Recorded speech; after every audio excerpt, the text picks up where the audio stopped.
Jadi di sini dikatakan supaya kita menjauhi yang namanya perkotaan. Kenapa? Ya. Dan ini adalah salah satu dari perbuatan yang harus kita lakukan, yang harus kita kerjakan agar kita terlepas ya dari pencobaan-pencobaan besar. Sebab aku menyertai engkau. Janganlah bimbang, sebab aku ini Allahmu. Aku akan meneguhkan, bahkan akan menolong engkau. Aku akan memegang engkau dengan tangan kananku yang membawa kemenangan.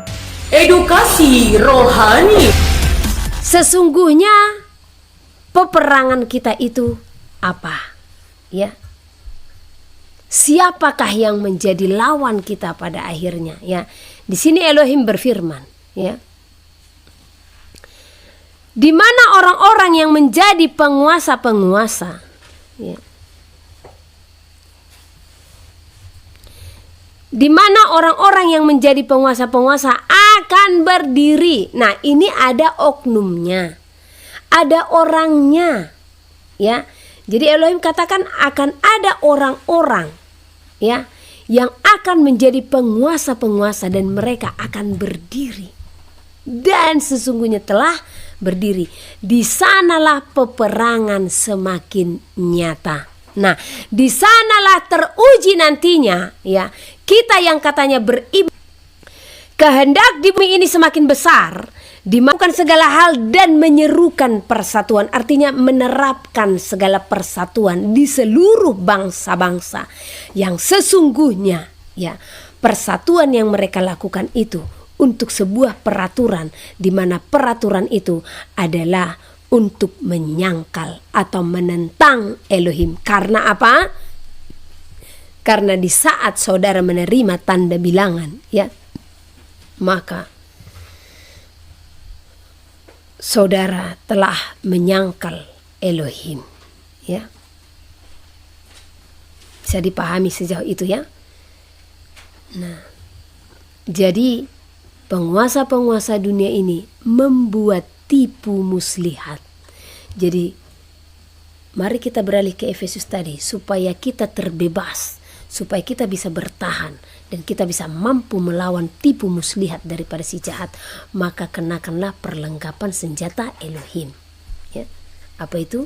Berketopongkan keselamatan, ya. Semua saudara pelajari nanti di Efesus, ya. Oke, saya akan lanjut, ya. Mereka memberlakukan perintah-perintah supaya umat manusia tunduk kepada bilangan binatang yang telah kuberitahukan bagimu.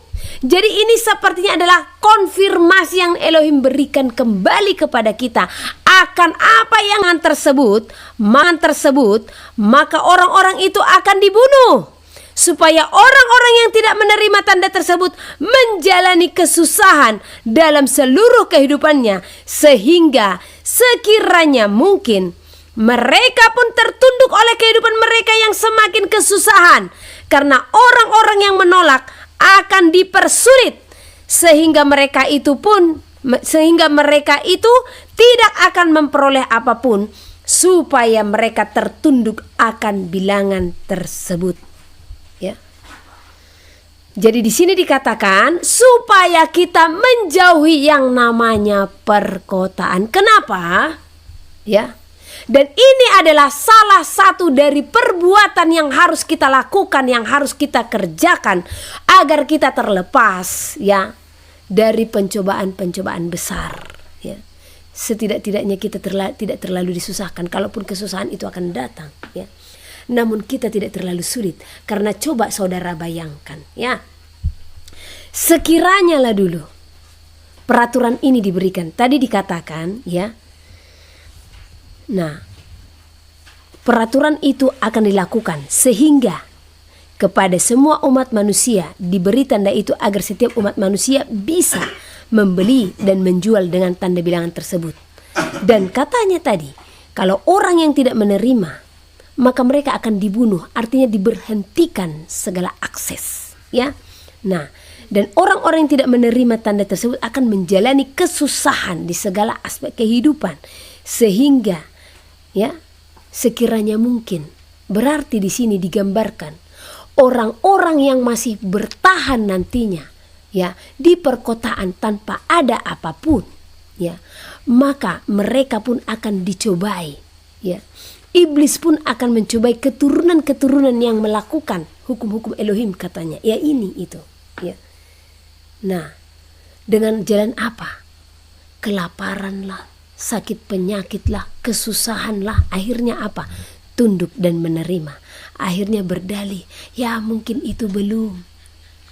Ya mungkin itu belum saatnya, masa iya sih? Nah, akhirnya berdalih. Karena apa? Desakan-desakan dari kehidupan, desakan-desakan atau tuntutan-tuntutan dari kehidupan, termasuk perut saudara. Ya.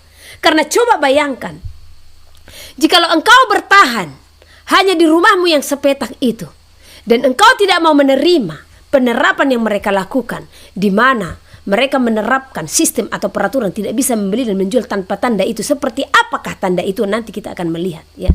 Nah, intinya, ya, baik itu seperti kartu, baik itu aplikasi, baik itu barcode, baik itu scan di tangan, scan di wajah, tutup akses untuk hal itu, ya. Nah, kalau sekiranya itu telah diberlakukan, engkau hanya berada di rumahmu yang sepetak itu, dan engkau tidak bisa membeli dan menjual. Oke, engkau bisa membuat stok bahan panganmu untuk sementara waktu. Namun berikutnya bagaimana? Nah, sementara apalagi di perkotaan semua sumur-sumur bor, ya. Nah, air minum juga dibeli. Dari mana saudara akan membeli air minum sementara saudara tidak tunduk kepada peraturan tersebut, ya? Seseorang pernah berkata kepada saya, ya saya nanti jemput dari sana bu, katanya ada di sana mata air. Seberapa jauh pak dari sini? Ya adalah sekitar 10 atau 15 menit kita naik mobil, berarti jauh kan? Bapak ke sana naik apa? Ya naik mobil lah bu. Nah, kan nanti tidak bisa membeli dan menjual. Nah, bapak kan tidak menerima. Terus bensin mobilnya bapak beli dari mana? Bapak dapat dari mana? Nah, itulah saking, ya, tidak luasnya pengetahuan itu, sempitnya pengetahuan itu, ya. Jadi dia kata, ada lagi orang, ya. Oh nanti aku nyimpan emas. Terus emasnya untuk apa bu? Ya nanti kalau aku butuh makan, aku kasih emasku aja sama tetanggaku, katanya. Ya, tetanggaku nanti yang kusuruh membeli. Apa bedanya? Ibu telah memakannya itu. Karena apa? Mereka membeli beras itu dengan tanda bilangan, ya. Apa bedanya bu? Jadi benar yang Elohim katakan, bahkan di dalam firman-Nya pun engkau yang dari perkotaan keluarlah, kan ada tertulis. Kenapa kita harus mengeraskan hati? Ya. Nah, jadi ini salah satu tindakan yang harus kita lakukan, ya, supaya kita dari hari ini berdoa, ya, supaya Elohim bukakan. Ya. Ini ada satu pertanyaan, di gunung nggak punya tanah, terus gimana? Percaya nggak sama Elohim? Disinilah iman saudara pun teruji. Benar kan ada perbuatan, tapi seperti apa perbuatanmu? Pertama, percaya dulu akan pesan ini. Ya, di saat saudara percaya, ya, sampaikan kepada Elohim, Bapa saya mau, tetapi berikan saya kemampuan dan kekuatan untuk melakukannya. Tunjukkan kepadaku anak-anakmu yang bisa menyatu dan bersatu untuk hal ini, karena saya, ya, yang menyampaikan hal ini kepada saudara telah melihat mujizat Elohim, kuasa Elohim di saat saya taat akan perintah ini. 2021 Elohim telah memerintahkan saya keluar dari perkotaan. Dan luar biasanya yang Elohim sampaikan, ya, bawa keluarga si A, si B, si C, si D.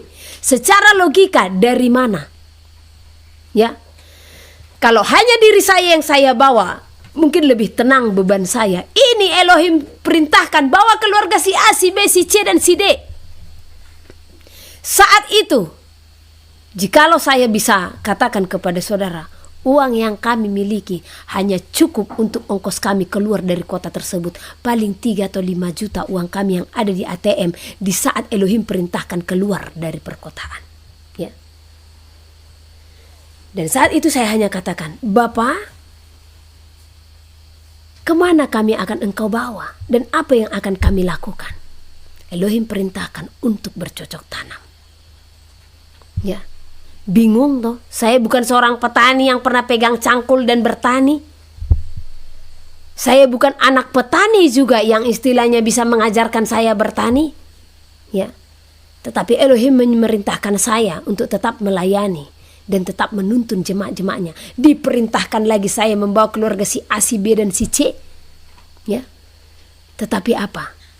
Di saat saya tahu dia yang memerintah dan saya taat, tanggung jawabnya lah atas hidupku. Itu saya pegang. Ya, ya sudah Bapak. Engkau yang telah memerintahkan, maka engkau yang akan membukakan jalan bagi hambamu. Dan apa yang terjadi? Bagaimana Elohim tidak bersuka cita melihat anak-anaknya yang percaya penuh kepadanya. Ya. Nah, saya pun taat dari perintah itu. Hanya 1 bulan saya melangkah. Karena perintah itu bulan 10. Karena saya ingat itu Oktober. Saya diperintahkan keluar bulan November. Ya. Nah, dan saya keluar bulan C. Ya. Yang bahkan tadinya tidak komplit suami istri saya kenal. Ya. Pribadinya lah dulu ya. Nah, tetapi karena Elohim yang berfirman, mereka pun mau. Kecengangan bagi saya saat itu. Apa iya beneran suamimu mau? Iya loh Bu. Nah, padahal saya belum ada tempat saudara kemana saya akan hantar mereka, kemana saya akan bawa mereka ya. Tetapi di saat saya taat sebelum melangkah ya, sebelum saya keluar ya, Elohim telah mendatangkan, membukakan berkat-berkat itu. Saya diperkenalkan pada akhirnya kepada seseorang yang dimana kesana kami pertama sekali berangkat, yang sudah tersedia tempat ya. Walau pada akhirnya Elohim pun akan tarik kami dari sana. Jadi kami seperti bangsa Israel ya, yang keluar dari tanah Mesir. Hanya doa kami tetap seperti Yosua dan Kaleb untuk masuk ke tanah perjanjian ya. Nah, di saat saya taat, di situ ada berkat-berkat yang Elohim perintahkan. Dari mana saya punya uang untuk membeli tanah? Ya, perladangan saya tidak punya. Ya, dari mana saya punya uang untuk mencukupi keluarga-keluarga yang Elohim perintahkan untuk saya bawa? Tetapi itu adalah anaknya, itu adalah urusannya Elohim. Di saat kita taat, maka belajarlah untuk taat. Dan belajarlah untuk berserah, maka semua akan dibukakan bagi saudara. Ya, bagi saudara yang mau tahu di mana kami tinggal, chat di WA. Ini ada WA saya kan. Nah, jadi saya selalu pampangkan nomor WA supaya apa? Kita tetap bisa saling meneguhkan, saling menguatkan, ya. Oke. Jadi dan kami mempersiapkan diri untuk segala sesuatu. Kalaupun masa kesusahan itu tiba, ya kami tetap bersiap-siap, ya. Walaupun sampai detik ini kami masih tetap belajar, ya. Dan itu sebenarnya kalau saudara katakan ya, sekiranya penerapan daripada yang dikatakan digital ini tahun depan, coba saudara mau ngapain? Mau kemana saudara? Ya, oke, kita lanjut ya. Nah, jadi di saat saudara hanya berada di rumah saudara yang sepetak itu, sementara saudara tidak bisa membeli dan menjual, mau makan apa? Mau mati konyol di sana, ya. Makanya saya akan sarankan, sudah, apa aset yang bisa kamu geser sekarang, geser. Dan alihkan ke aset yang lebih bermanfaat bagimu di saat tanda bilangan itu akan diterapkan. Ya. Yang tadinya rumahmu hanya sepetak itu, bisa engkau alihkan ke tanah yang sangat luas bagimu, bisa untuk bercocok tanam, untuk mencukupkan segala kebutuhan keperluan hidupmu. Karena kalau di akhir zaman, ya, bagi kita itu asalkan cukup makan dan pakaian itu sudahlah cukup, ya. Nah, itu saudara-saudara terkasih yang dikasihi Elohim, sangat dikasihinya saudara dan saya. Makanya setiap waktu ini saja yang dibukakan, yaitu tanda bilangan, ya. Dari mulai penerapan suntikan itu sudah diingatkan kita kalau ya penerapan cairan itu kemarin yang dimasukkan ke dalam tubuh itu sebenarnya ya pintu gerbang untuk mereka menerapkan yang lebih besar lagi, di mana kita tidak bisa membeli dan menjual tanpa sistem yang akan mereka berlakukan, ya. Nah, jadi saran saya, apa yang sudah ditetapkan sekarang berhentikan. Banyak yang bertanya kepada saya, jadi gimana dong Bu? Nah, kalau ini diskan segala macam, ya itulah ujian. Ya sudah, makanya cepat keluar. ya. Nah, coba keluar dari sana supaya segala akses yang kau lakukan tidak scan. Kan gitu, ya. Nah, karena sekarang kan sudah scan wajah, scan tangan, ya. Dengan kata lain apa? Data-data kita sudah ada di sana, sudah terdata kita ini di sana, kan gitu, ya. Sementara tanda itu, ya, nah di dahi dan di tangan, ya. Nah, herannya saya lagi melihat Indonesia saat ini, terlebih gereja-gereja, ya, sudah banyak yang buta. Bahkan yang katanya hamba-hamba Elohim, mereka buta. Tidak mengenal zaman ini, tidak mengenal perkembangan teknologi. Padahal sesungguhnya penerapan tidak bisa membeli dan menjual itu akan melalui kemajuan teknologi. Sekarang, ya, gereja-gereja sudah diterapkan untuk memberikan persembahan dengan apa? Barcode. Apa ini? Peraturan apa ini? Ya. Hai gereja-gereja, bertobatlah. Dan hai engkau jemaat-jemaat, kalau gerejamu memperlakukan demikian, ya, bicara dengan gembalamu. Bukakan kepada siapa tahu dia telah buta. Dengan akses-akses yang akan mulai dilakukan untuk memperlakukan tanda bilangan 666. Sadarkan gembala-gembalamu akan hal itu, ya. Masa sekarang kita harus ikut di dalam sistem dunia ini, ya kan? Ya. Memberi persembahan dengan barcode, ya, curious itu, ya. Saya katakan jujur, ya, saya berdoa akan hal ini. Apakah Elohim berkenan? Saya sampaikan kepada saudara, ya, tidak berkenan, ya. Dan saya akan tetap pertahankan ini, ya. Elohim tidak berkenan di saat engkau sama dan serupa dengan dunia ini, ya. Nah, jadi saatnya apa? Kemarin ada jemaat yang nelpon kepada saya, dan itu sebenarnya, ya, cara Elohim memberitahukan kepada saya bagaimana jahatnya dunia luar saat ini, ya. Ibu ini pun menangis, ya, melihat bagaimana, ya, peraturan ini telah dilakukan. Oke, sepertinya saya akan baca dulu. Nanti saya lanjut dan saya minta tim ingatkan saya untuk melanjut cerita ini tadi, ya. Sebelum saya lanjut cerita tentang si barcode ini, saya akan baca lagi. Kita akan lanjut, ya. Nah, jadi dikatakan tadi kalau, ya, sistem akan diberlakukan, ya, seluruh umat manusia akan diterapkan kepada mereka, akan diberi tanda supaya mereka bisa membeli dan menjual, ya. Oke. Nah, saya lanjut. Lakukanlah firmanku, kata Elohim, percayalah akan seluruh perintahku untuk membawa engkau jauh dari pencobaan, agar kiranya engkau mampu menghadapi segala apa yang akan terjadi di seluruh penjuru bumi. Apa yang akan terjadi? Pencobaan-pencobaan besar, di mana kita akan dicobai dengan segala sesuatu, ya. Nah, kita akan dicobai. Satu contoh, saudara lapar. Kamu lapar, mau makan, butuh beras. Nah, tanda tangan ini. Kamu sakit, butuh rumah sakit. Nah, tanda tangan ini, ya. Kamu mau beli tanah, ya, kamu punya uang. Nah, tanda tangan ini, ya. Semua akan masuk ke digital, ya. Kembali lagi Elohim firmankan, keluarlah dari perkotaan. Baru kali ini, ya, ada berapa kali keluarlah dari perkotaan? Biasanya sekali-sekali. Tapi ini sampai berapa kali? Sudah 3 kali, ya. Keluarlah dari perkotaan, sebab sesuatu yang telah diberitahukan bagimu telah digenapi. Ya, kenapa Elohim katakan telah digenapi? Karena Elohimlah yang telah melihat semuanya ini di alam roh. Kalau memang ini sudah akan dinyatakan, artinya ditetapkan, akan diberlakukan. Ya, Elohim yang melihat ini semua. Dan Elohim tahu ini sudah digenapi, ya. Tinggal penerapan lebih kencang lagi kepada semua umat manusia, ya. Sudah binasa bumi ini dengan segala keinginannya. Angkatan ini sudah akan berlalu. Sungguh sulit, sangatlah sukar keadaan di dalam bumi saat ini.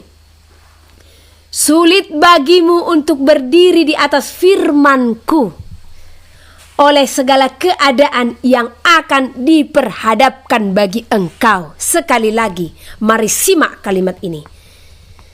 Engkau katakan beriman, benar? Engkau katakan teguh imanmu kepada Elohim, benar? Ya, benar. Walaupun saya tidak mendengar saudara-saudara ya. Nah, namun apakah di saat masa itu imanmu akan teguh dan engkau bisa bertahan di dalam firman Elohim? Karena di sini Elohim katakan, sulit bagimu untuk berdiri di atas firman-Ku oleh segala keadaan yang diperhadapkan bagi engkau. Karena sungguh Elohimlah yang tahu keadaan saudara dan saya. Tetapi pesan-pesan ini akan selalu diberikannya untuk meneguhkan saudara dan saya. Ya. Jadi sekalipun engkau mengatakan pahlawan, sekalipun engkau mengatakan engkau benar-benar imanmu sangat kuat, ya. Namun kalau kesusahan itu ada di hadapanmu, ya, pahlawan pun gentar. Ya.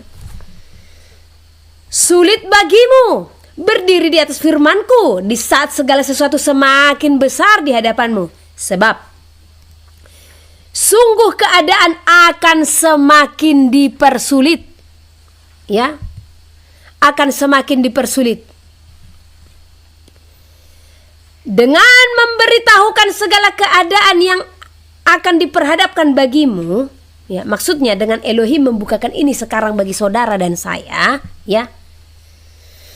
Dengan memberitahukan segala keadaan yang akan diperhadapkan bagimu, maka ambillah keputusan di dalam kehidupanmu, supaya engkau tidak terjerat dan termaterai dalam angka bilangan tersebut.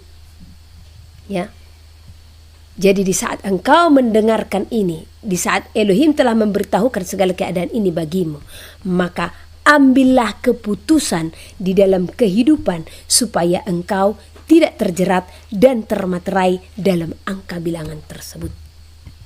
Ya. Ambil keputusanmu. Tinggalkan dunia ini. Tinggalkan dunia ini. Ya. Mulailah hidup sederhana. Murah kok lahan. Ya. Jangan pula saudara membandingkan harga di kota dengan harga di pedusunan. Ya. Di kota satu pertapakan pun itu sudah kadang M-man, ya. Oh, 1 M aja yang ada di tanganmu, misalnya jangankan 1 M, setengah M pun yang ada di tanganmu, oh sudah sangat lebih itu, ya. Nah, ya, karena apa? Ibu Heni Situmorang berdiri hanya dengan uang 3 juta, ya. Saudara masih punya puluhan juta dan ratusan juta, ya. Yang hitungan juta saja bisa berdiri, ya. Nah, makanya jangan sayangkan apa yang kamu miliki saat ini, lepaskan. Saatnya duri-duri itu dilepaskan. Engkau yang tumbuh di semak duri, saatnya lepaskan duri-duri itu, ya. Jadi Elohim memberikanmu berkat. Hanya seberapa besar engkau mengalihkan berkatmu ini, bahkan untuk kebaikanmu sebenarnya, bukan untuk kebaikan Elohim, ya. Nah, Elohim bukakan ini untuk kebaikanmu. Engkau jual pun hartamu untuk kebaikanmu-nya. Supaya apa? Supaya engkau terlepas dari pencobaan yang sangat besar, ya, dari kesulitan yang akan diperhadapkan kepadamu, ya. Sampaikanlah, kata Elohim tadi, sulit bagi mereka untuk bertindak. Ini Elohim sudah menyampaikan, ya, sulit katanya bagi saudara untuk bertindak. Sayang, ya. Saya katakan sayang, ya. Saudara mendengar tetapi sulit untuk bertindak. Saya sampaikan kepada saudara saat ini, jikalau engkau punya, jangan engkau sayangkan. Saya tidak memerintahkan saudara untuk membuang itu untuk hal yang sia-sia. Bahkan hanya alihkan itu kepada asetmu yang baru. Hanya ganti nama saja, ya. Nah, yang tadinya rumah mewah menjadi ladang yang begitu asri, ya. Itu milik saudara, bukan milik saya. Bukan untuk kepentingan saya, itu untuk kepentingan saudara, ya. Nah, di saat saudara belum ada apa-apa, ya, atau tidak ada apa-apa, tiru contoh seperti apa yang saya katakan tadi, ya. Di sini mungkin saudara harus, ya, meneladani Di sini saya tidak membanggakan diri, tetapi ya, saya mencontohkan teladan sebagai pengikut Hamasiyah kepada saudara. Saya yang tidak punya apa-apa, tetapi saya percaya dan beriman penuh Elohimku Elohim yang kaya. Dan terbukti sampai detik ini kami terpelihara dari yang tadinya hanya numpang di tempat orang lain ya. Sudah numpang di tempat orang lain, keluar dari sana numpang di lahan orang lain ya, dengan hidup di tenda biru. Jangan kalian pikir ya, kami sudah hidup seperti ini sekarang ya. Oh, berbagai macam perjuangan kami ini ya. Nah, tidur di tenda-tenda ya. Masih enak tendanya semua, kita tim yang tenda yang ada resletingnya. Ini enggak, tendanya tenda biru, sekiranya ular masuk ya. Oh, bisa masuk, orang tidak ada pintu, tidak ada apa-apa, hanya terpal biru, tetapi penyertaan Elohim besar. Karena apa? Saya tidak mau disusahkan dengan segala keadaan. Ya. Tetapi saya akan susah di saat apa? Perkenanan Elohim jauh daripada itu aja kesusahanku. Saya akan susah jikalau keadaanku seperti itu, ya. Jadi kalaupun hanya makan ikan asin setiap hari, bahkan kalaupun tidak ada ikan, ya, saya tidak disusahkan olehnya. Nah, dengan melihat itulah Elohim semakin tambah-tambahkan, ya. Yang tadinya di tenda biru, puji Elohim, sudah adalah papan ini yang melindungi, ya kan? Sudah adalah seng yang melindungi, sudah ada dinding yang melindungi, ya. Nah, itu perjalanan kami. Dengan apa? Iman dan perbuatan. Perbuatan kami apa? Di saat tidak ada apa-apa, perbuatan kami itu hanya percaya dan mau, rela. Ya, akhirnya Elohim pun menunjukkan jalan-jalan. Oke? Nah, jadi di sini Elohim katakan, sampaikanlah, sulit bagi mereka untuk bertindak. Halo saudaraku terkasih, ya, ini semua kita yang ada di sini ya, hampir 300 orang kita ini, ya. Berapa orangkah kita ini yang akan mampu melakukan ini? Apakah kita semuanya ini akan sulit melakukannya sebagaimana Elohim berfirman? Ya, tetapi di saat Elohim berfirman seperti ini, ingatlah di saat firman Elohim mengatakan ya, binatang buas bisa dijinakkan, ya. Namun tidak seorang pun bisa menjinakkan lidah, katanya. Keras nggak teguran itu? Ya. Binatang buas bisa dijinakkan, jadi singa bisa dijinakkan, apalagi yang bus-bus, beruang bisa dijinakkan, ya. Tetapi dikatakan tidak seorang pun bisa menjinakkan lidah. Nah, sekarang pertanyaan saya, apa iya kita tidak bisa menjinakkan lidah kita? Bisa kan? Nah, tetapi itu firman itu hanya untuk apa? Hanya untuk membuat kita supaya kita berjuang untuk menjinakkan lidah kita, ya. Nah, ini ada Pak Edward nih, salam Pak Edward, lama tidak muncul, ya. Nah, jadi saya lanjut. Jadi pesan ini pun diberikan kepada Elohim, ya. Sulit bagi mereka untuk bertindak, ya. Ya sudah, di saat Elohim berfirman seperti ini, bertindaklah. Karena itu sama dengan orang tua. Pergi kau keluar dari rumah ini dan jangan pernah kembali, ya. Apakah apakah orang tua tidak menginginkan dia kembali? Namun tugas seorang anak itu, iya, pergi aku. Kenapa rupanya? Kan gak mungkin seperti itu, ya kan? Itu namanya pemberontakan, ya. Nah, tetapi yang ada seorang anak itu apa? Wah, saya sudah diusir nih. Ya sudahlah, jangan pernah kembali ke rumah ini, katanya. Ya pasti anak ini mau kembali, ya kan? Dengan apa? Ya, dia melakukan hal yang baik, ya. Dia tetap mengambil hati orang tuanya, ya, melakukan hal-hal yang baik. Sehingga kalaupun dia kembali, orang tuanya bilang apa? Orang dia sudah baik kok, ya. Apa diusir lagi? Kan enggak. Jadi pesan seperti ini adalah peringatan keras, ya. Nah, peringatan keras. Jadi ini Ibu Alethea, ya, homeschooling. Nah, jadi ini adalah peringatan keras, oke? Nah, jadi kalau Elohim katakan sulit bagi mereka untuk bertindak, maka bertindaklah. Nah, dikatakan lagi, sangat sulit bagi mereka untuk mengerti, sangat sulit bagi mereka untuk meninggalkan bumi ini. Aduh, sedih sekali hati Elohim, ya. Saya ulang dulu, saya baca supaya saudara bisa merenung. Sampaikanlah, sulit bagi mereka untuk bertindak, Sangat sulit bagi mereka untuk mengerti.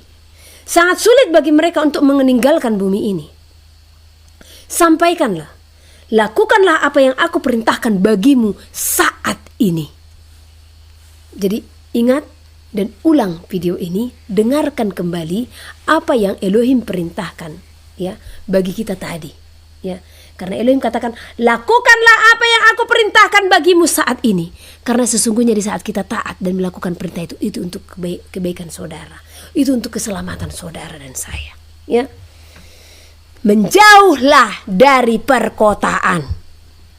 Berapa kali ini udah ya. Sebab akan sangat sulit bagimu untuk bertahan, karena masa itu sungguh sukar bagimu untuk berdiam di satu tempat di mana seluruh perintah manusia yang berkuasa atas bumi ini harus dilakukan. Sebab engkau tidak akan bisa menjual dan membeli tanpa tanda tersebut. Pergilah. Sampaikanlah kata Elohim ya. Yahweh memberkati. Nah, jadi sudah saya sampaikan apa yang Elohim sampaikan kepada kita supaya kita bisa selamat dan terbebas dari penerapan yang akan diberlakukan di mana kita tidak bisa membeli dan menjual tanpa tanda itu, yaitu dengan apa? Kita beriman penuh kepada Tuhan, kepada Elohim, dan kita melakukan perbuatan kita dengan apa? Mempersiapkan bahtera. Ya, keluarlah dari perkotaan.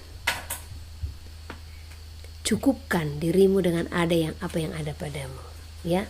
Berdoa, pasti Elohim mendatangkan orang-orang yang setakar imannya denganmu, yang bisa berpaut dan berpadanan, yang bisa satu roh ya, yang bisa satu pengajaran, yang bisa sehati, sejiwa dan sepikir ya dengan saudara untuk menerapkan dan melakukan apa yang Elohim kerjakan ya. Oke, ini untuk Pak Jaya. Dengarkan kesaksian saya tadi, karena tidak mungkin lagi saya mengulang ya. Nanti Bapak ulang lagi video saya, karena sebelumnya ya saya pun mengontrak di kota sana ya. Bu Heni tidak punya rumah, dan lebih ngerinya Bu Heni nggak punya uang. Karena Bu Heni hanya dipercayakan untuk pelayanan, dan pelayanan bukan ada loh donaturnya ya. Oh, saya nggak punya donatur ya, donatur saya murni Elohim. Saya bahkan diperintahkan Elohim pelayanan tanpa janji yang pasti dari dunia. Kenapa saya katakan demikian?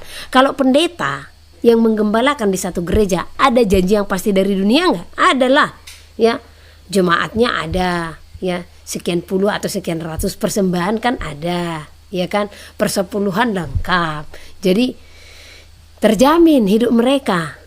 Kalau saya berjalan ya, hidup saya dengan jaminan daripada Elohim saja ya. Jadi saya melayani bukan diperintah dari gereja manapun.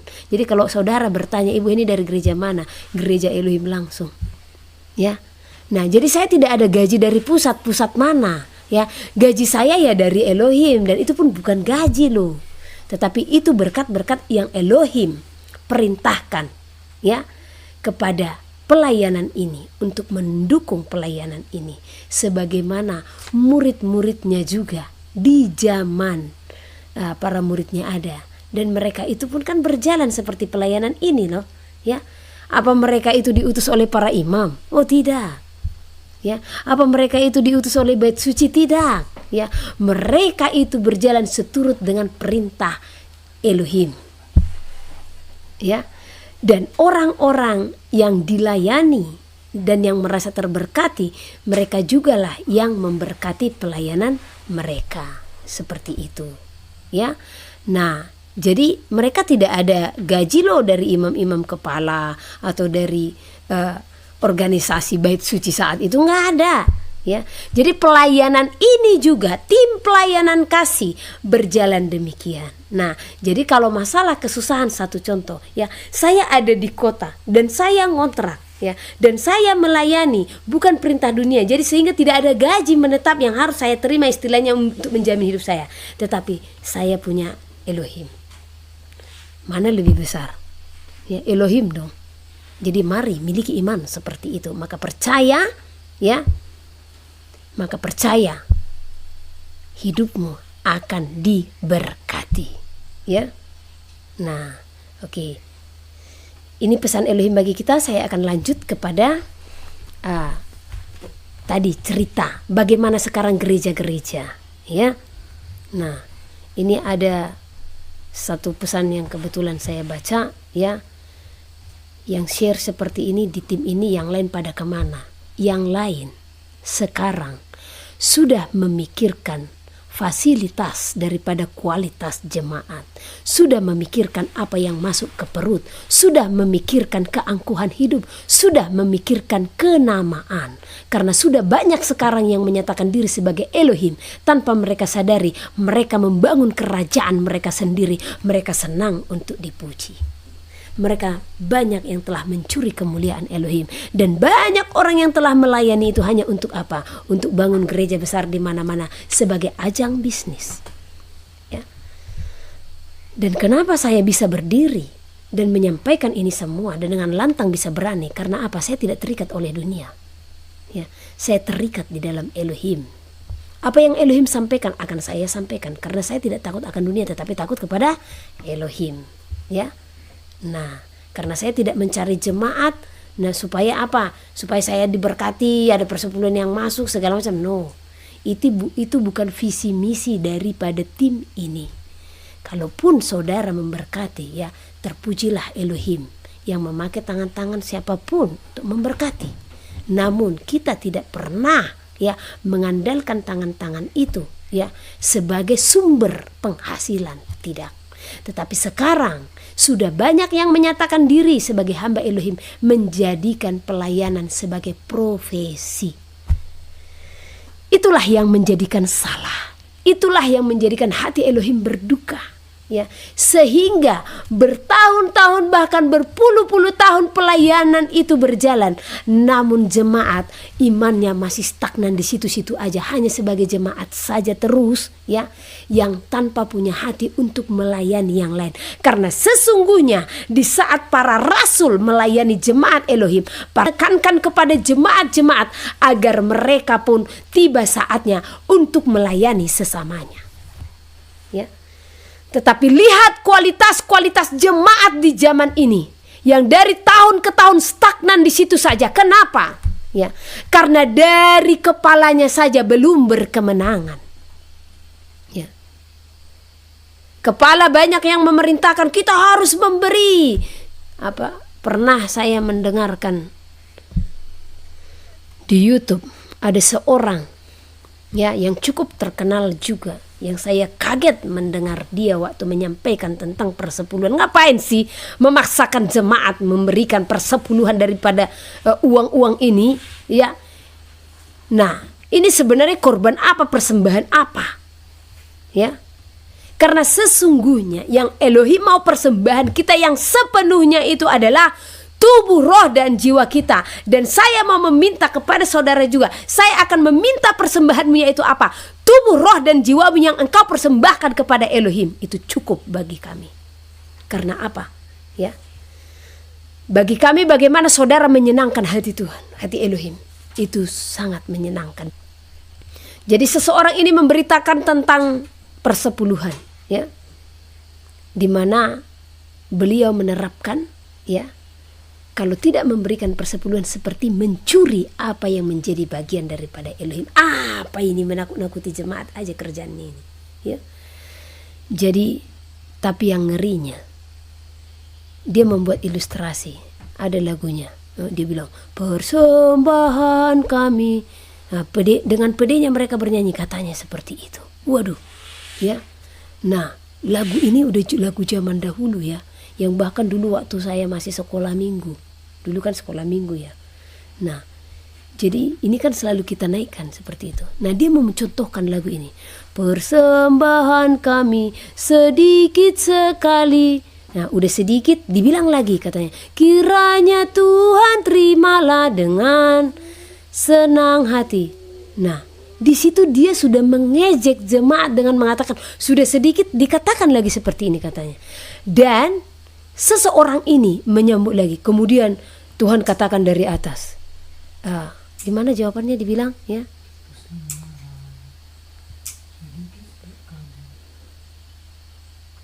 Apa? Persembahan kamu sedikit sekali.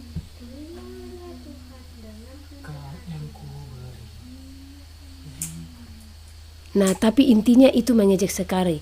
Kiranya engkau terimalah dengan sedih hati, katanya. Jadi seperti Elohim membalas katanya dari atas ya.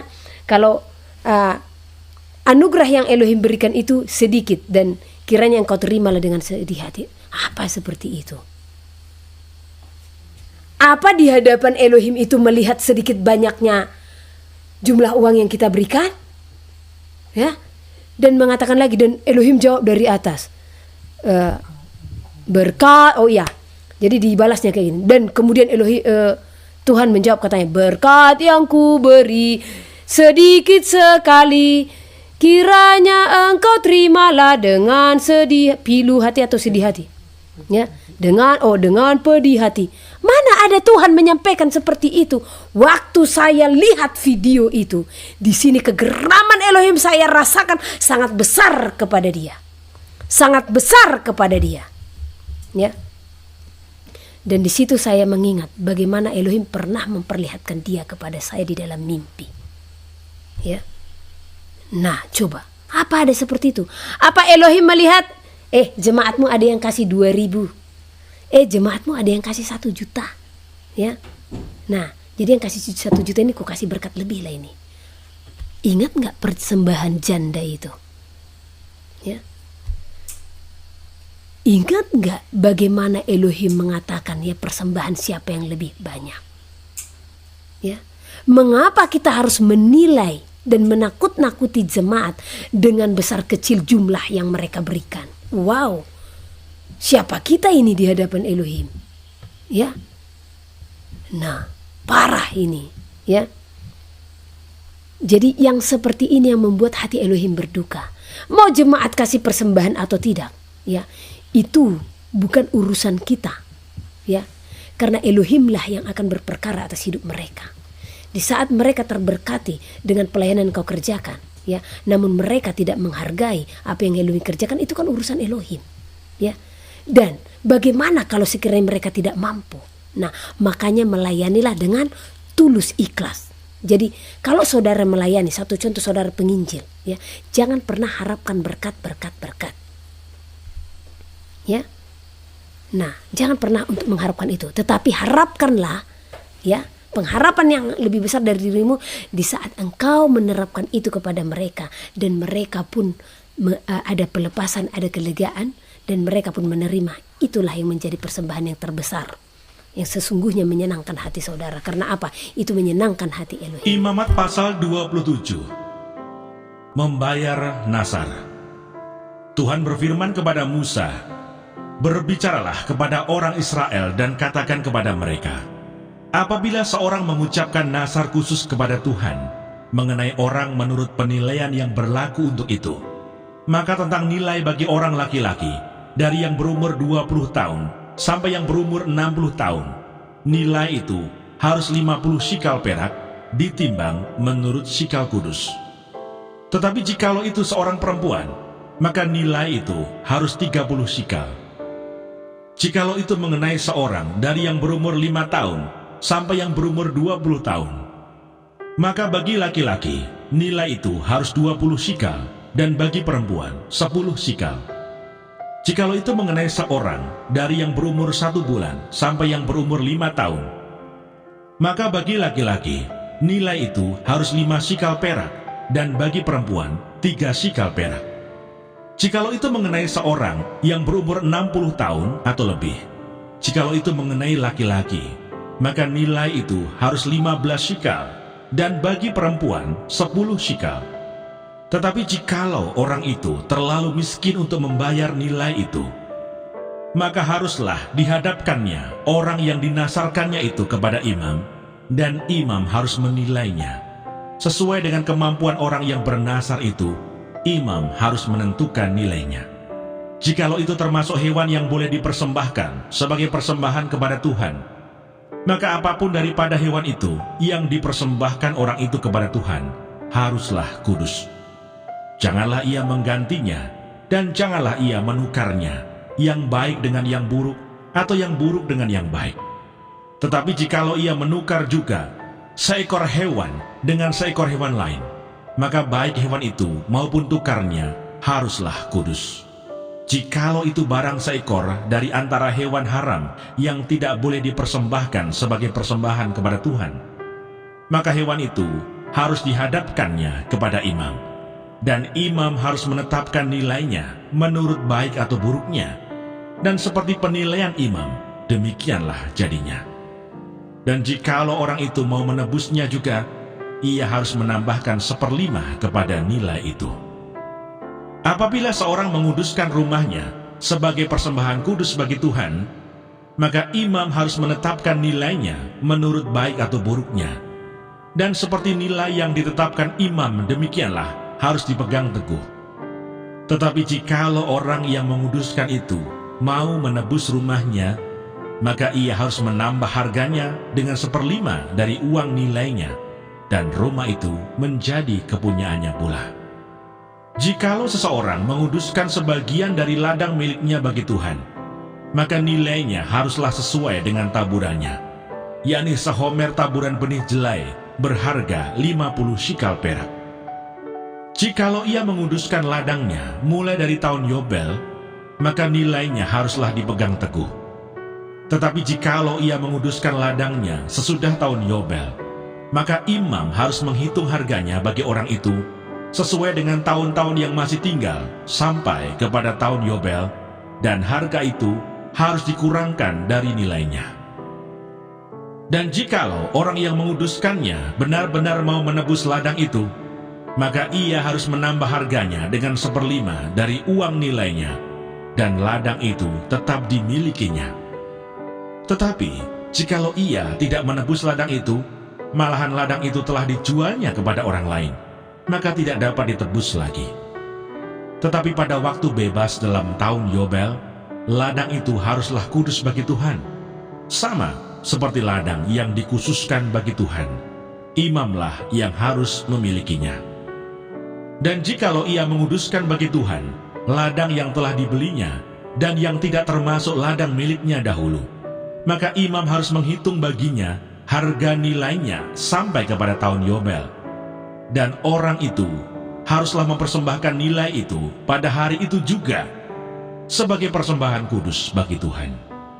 Dalam tahun Yobel, ladang itu harus dipulangkan kepada orang yang menjualnya kepadanya, yakni kepada orang yang mula-mula memiliki tanah itu. Dan segala nilai harus menurut shikal kudus. Shikal itu harus 20 gera beratnya. Akan tetapi anak sulung yang sebagai anak sulung menjadi hak Tuhan dari antara hewan tidak boleh dikuduskan oleh siapapun, baik seekor lembu maupun seekor kambing atau domba, itu milik Tuhan. Tetapi jikalau itu dari antara hewan yang haram, maka haruslah orang menebusnya menurut nilainya dengan menambah 1/5, dan jikalau tidak ditebus, haruslah dijual menurut nilainya. Akan tetapi segala yang sudah dikhususkan oleh seseorang bagi Tuhan dari segala miliknya, baik manusia atau hewan, maupun ladang miliknya, tidak boleh dijual dan tidak boleh ditebus, karena segala yang dikhususkan adalah maha kudus bagi Tuhan.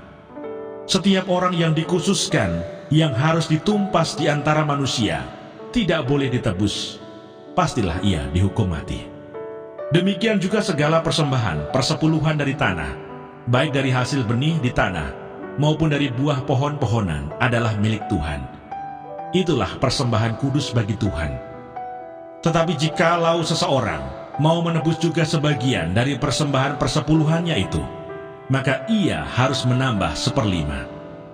Mengenai segala persembahan persepuluhan dari lembu sapi atau kambing domba, maka dari segala yang lewat dari bawah tongkat gembala waktu dihitung, setiap yang ke-10 harus menjadi persembahan kudus bagi Tuhan. Janganlah dipilih-pilih mana yang baik dan mana yang buruk, dan janganlah ditukar. Jikalau orang menukarnya juga, maka baik hewan itu maupun tukarnya haruslah kudus dan tidak boleh ditebus. Itulah perintah-perintah yang diperintahkan Tuhan kepada Musa di Gunung Sinai untuk disampaikan kepada orang Israel.